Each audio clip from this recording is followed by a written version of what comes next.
वैसे ये आपको पैतृक संपत्ति का अच्छा धन देते हैं और व्यक्ति को अचानक अचानक से धन हानि और अचानक अचानक से धन का लाभ भी होता रहता है। असक्त बुद्धि सर्वत्र जितात्मा विगत स्पृह नैष्कर्म्यम सिद्धिं परमां संन्यासेनाधिगच्छति।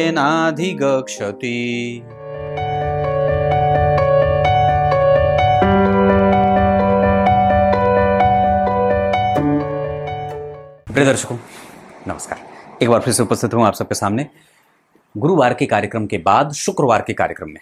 शुरू करते हैं आज का कार्यक्रम। सबसे पहले बताऊंगा कि जन्म कुंडली के धन भाव में अगर 11 नंबर लिखा हो, मैंने कल शाम में मेष लग्न की कुंडली के लिए बनने वाले या मेष लग्न की कुंडली का विस्तृत विश्लेषण किया था कि कैसे मेष लग्न की कुंडली देखी जाती है या मेष लग्न की कुंडली को ये कैसे बताया जाए मेष लग्न वाले जातकों के लिए कि आपकी कुंडली में धन कितने तरीके से आ सकता है या कितने प्रकार से धन योग का निर्माण होता है।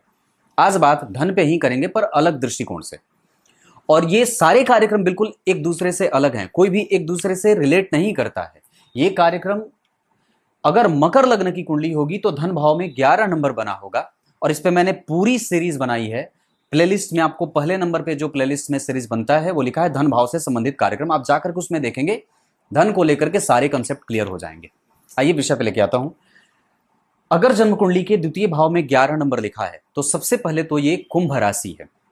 कुंभ राशि एक ऐसी राशि है जो निश्चित रूप से इसके अधिदेवता शनिदेव होते हैं, लेकिन जन्म कुंडली के द्वितीय भाव में शनिदेव बैठ जाएंगे, चाहे कुंभ ही राशि में क्यों ना हो, पर व्यक्ति को वो स्वार्थी विचारों वाला बनाने लगते हैं और कई बार उसको अपने मित्रों से नुकसान होता है। ये पहली बात है।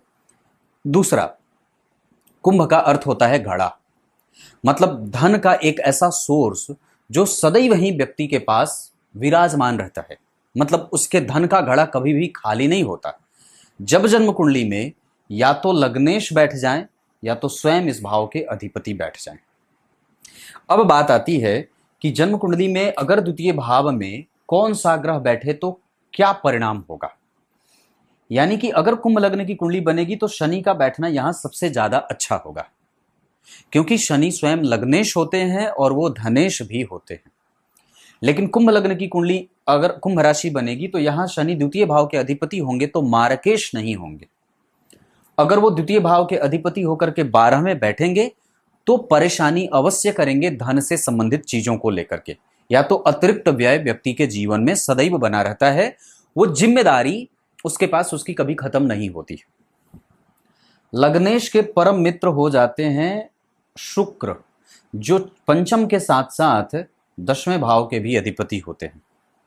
इसका अर्थ है कि जन्म कुंडली अगर मकर लग्न की बने तो या तो शुक्र का यहां बैठना बहुत अच्छा होगा, जो व्यक्ति को पैतृक संपत्ति के साथ साथ उसको अपनी संतति से भी बहुत अच्छा खासा धन प्राप्त होता है।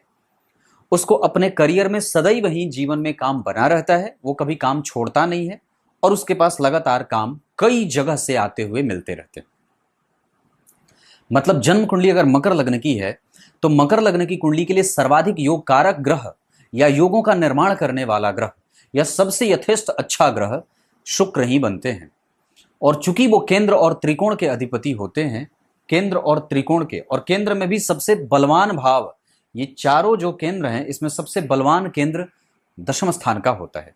ये जो लग्न, पंचम और नवम भाव है, इन तीनों त्रिकोणों में सबसे बलवान त्रिकोण नवम भाव होता है। तो कहने का अर्थ है कि किसी बलवान भाव का अधिपति जब कभी भी किसी बलवान भाव से या जब कभी बलवान भाव का अधिपति किसी भाव में बैठेगा तो उस भाव को बल देगा।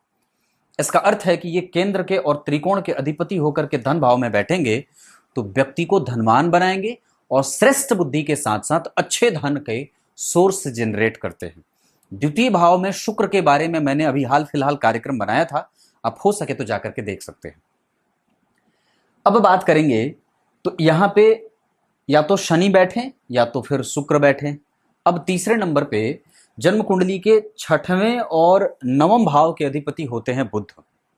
मतलब अगर ऋण भाव के अधिपति होकर के द्वितीय भाव में बैठेंगे और 9वें भाव के अधिपति होकर के जन्म कुंडली में धन भाव में बैठेंगे तो व्यक्ति को ऋण में ले जाने का काम करेंगे। इसका अर्थ है कि बुध की आरंभ की जो दशा होगी वो व्यक्ति को कष्ट दे सकती है, पर उसी बुध के अगर मकर लग्न की कुंडली बनती है आपकी, तो बुध अगर दशा में चलेंगे तो आपको आरंभ में वो कष्ट देंगे, लेकिन बाद में चलकर के वो भाग्य का संपूर्ण सुख देते हुए व्यक्ति को अच्छा खासा धन अर्जित करवा देते हैं। यह धन भाव को समझने का सबसे नायाब तरीका है कि आपकी कुंडली के धन भाव में कौन बैठा है तो कैसा धन देगा। मतलब बुध बैठेंगे अगर द्वितीय भाव में, तो जब उनकी दशा रहेगी तो वो आरंभ की दशा में या पहले चरण की दशा में, प्रत्येक ग्रह के 3 चरण की दशाएं होती हैं, प्रथम, मध्यम और अंतिम। तो पहले चरण की दशा में वो कमजोर परिणाम करेंगे, मध्यम चरण से और तृतीय चरण में जातक को अच्छा खासा धन प्राप्त होता है और उसका भाग्य उसको धन देने वाला बनता है। तो ये बात रही बुध को लेकर के। अब बात करेंगे चंद्रमा। तो जन्म कुंडली में अगर चंद्रमा देखें तो मारक भाव के अधिपति होते हैं, द्वितीय भाव में बैठेंगे, और अगर शनि मंगल राहु केतु का संबंध भी चंद्रमा से बनेगा तो अब ये चंद्रमा आपको परेशान करने वाले बनेंगे और व्यापार से धन देने के साथ साथ कई बार पार्टनरशिप से धन आता है और व्यक्ति को स्वयं के रोजगार से धन आता है। आप कोई भी काम अपना करिए उससे आपको धन मिलेगा। इसके साथ साथ व्यक्ति अपने पत्नी के साथ मतभेद भी करता हुआ देखा जाता है। इतना ही नहीं, कई बार वो अनिरंतरता से, अगर चंद्रमा खास करके कमजोर हैं तब ये बात और भी ज्यादा लागू होगी। अगर चंद्रमा आपकी कुंडली में पापक ग्रह बनते हैं, जैसे शुक्ल पक्ष के अष्टमी तिथि से लेकर के और कृष्ण पक्ष के अष्टमी तिथि तक के चंद्रमा शुभ ग्रह होते हैं, और कृष्ण पक्ष के नौमी तिथि से लेकर के शुक्ल पक्ष के सप्तमी तिथि तक के चंद्रमा पापक ग्रह कहे जाते हैं। तो अगर चंद्रमा पापक बनेंगे तो आपको धन निरंतरता से नहीं आएगा, इरेगुलर एक्टिविटी से धन आता है। लेकिन अगर शुभ ग्रह बने हैं तो रेगुलर धन देंगे और अपने व्यापार से व्यक्ति को धन कमाना चाहिए। क्लियर है? तो ये चंद्रमा की बात रही, मतलब चंद्रमा का बैठना भी ऐसे धन देता है। अब उसके बाद सूर्य की बात करेंगे तो अष्टमेश होकर के द्वितीय भाव में बैठेंगे, शत्रु के घर में बैठेंगे।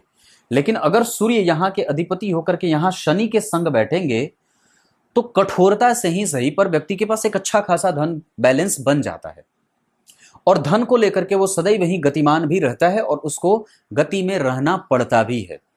बेवजह की मानसिक चित्तवृत्ति में उसको कमजोरी देखने को मिलती है और वो कई बार बेवजह के खरीद फरोख्त में भी पड़ जाता है या उटपटांग हरकतें भी उसे करते देखी जाती हैं, या कई बार वो जल्दबाजीपन से युक्त होने के कारण उल्टे पुल्टे निर्णय करते भी देखा जाता है। मतलब सूर्य का आपको ये अष्टम भाव के अधिपति का द्वितीय भाव में बैठना आपको ऋण दोष से युक्त होकर के धन देने वाला होगा। वैसे ये आपको पैतृक संपत्ति का अच्छा धन देते हैं और व्यक्ति को अचानक से धन हानि और अचानक से धन का लाभ भी होता रहता है, पर यह सूर्य की दशा में ज्यादा देखने को मिलेगा और शनि की दशा में भी ज्यादा देखने को मिलेगा। क्लियर है? जन्म कुंडली में मैंने बात करी शुक्र की, चंद्रमा की, बुध की, सूर्य की, और अब बात करेंगे गुरु और मंगल की। मंगल लाभ भाव के अधिपति होते हैं और इस कुंडली के लिए चतुर्थ और एकादशवें भाव के अधिपति हैं। वो पाप कर्म करवा करके अति महत्वाकांक्षा से युक्त हो करके अपने माता के सुख से सुखी होता हुआ, कई जगह से धन कमाता हुआ, अपने पैतृक संपत्ति के धन को और भी वृद्धि देता हुआ और दिमाग लगा करके मोटा काम करके एनर्जेटिक व्यू के साथ धन कमाता है। और निश्चित रूप से वो कई बार जमीन की खरीद बिक्री करता है, पहाड़ की खरीद बिक्री करता है, हार्डवेयर का काम करता है, मशीनरी का काम करता है, सैनिक सेवा से जोड़ करके काम करता है, आयुध और अस्त्र शस्त्रों का निर्माण करता, कोषाधिपति, कोषागार, शस्त्रागार आदि इन सब क्षेत्रों से धन कमाता हुआ उसकी कुंडली आगे बढ़ती है। बात अगर गुरु की करेंगे तो गुरु जन्म कुंडली में विदेश भाव और तृतीय भाव के अधिपति हैं, तो वो मेहनत करवा करके तब धन देते हैं।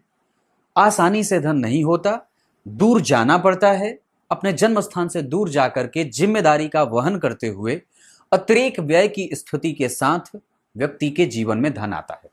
ये जन्म कुंडली का धन भाव है। अगर जन्म कुंडली के धन भाव पे राहु की दृष्टि पड़ेगी तो अच्छा होगा। अगर जन्म कुंडली के धन भाव पे सूर्य की दृष्टि पड़ेगी तो अच्छा होगा। अगर जन्म कुंडली के धन भाव पे शनि की दृष्टि पड़ जाएगी तो अच्छा होगा।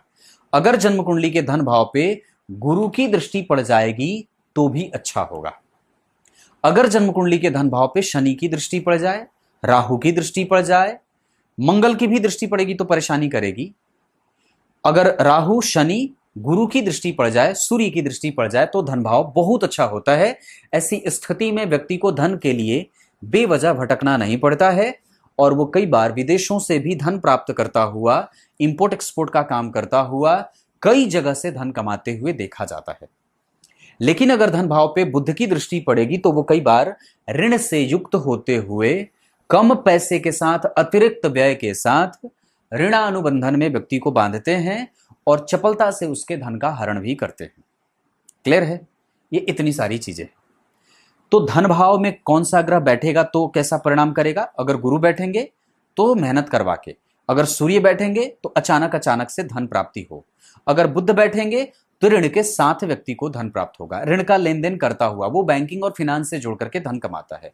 शुक्र बैठेंगे तो सर्वोत्तम है, शनि बैठेंगे तो अति उत्तम है, बुध बैठेंगे तो परेशानी रहेगी, चंद्रमा बैठेंगे तो अपना व्यापार करवाएंगे, मंगल बैठेंगे तो लाभकारी योग तो बनाएंगे पर उसमें नुकसान के योग भी बनेंगे और उसका धन कई बार नष्ट होता हुआ भी देखा जाता है।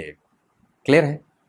अब आइए गीता जी के श्लोक का अर्थ बता देता हूं। गीता जी के 18वें अध्याय के 49वें श्लोक में भगवान ने बात कही, जो व्यक्ति सर्वथा ही कर्म के भोक्तापन से, कर्म करने के बाद जो भोगने की स्थिति है उस भोक्तापन से मुक्त हो जाता है, वही श्रेष्ठ कर्ता होता है। मतलब आपने काम किया और ये नहीं सोचा कि मुझे कुछ मिलेगा, वो सबसे उत्तम काम होता है। और जैसे मैंने कल के कार्यक्रम में बात कही थी कि दुनिया का ऐसा कोई भी कर्म नहीं है जो अशुद्धि के दोष से युक्त नहीं है। दुनिया के सारे कर्म अशुद्ध से युक्त हैं, जैसे अग्नि धुआं से युक्त है। तब तक के लिए बहुत बहुत नमस्कार।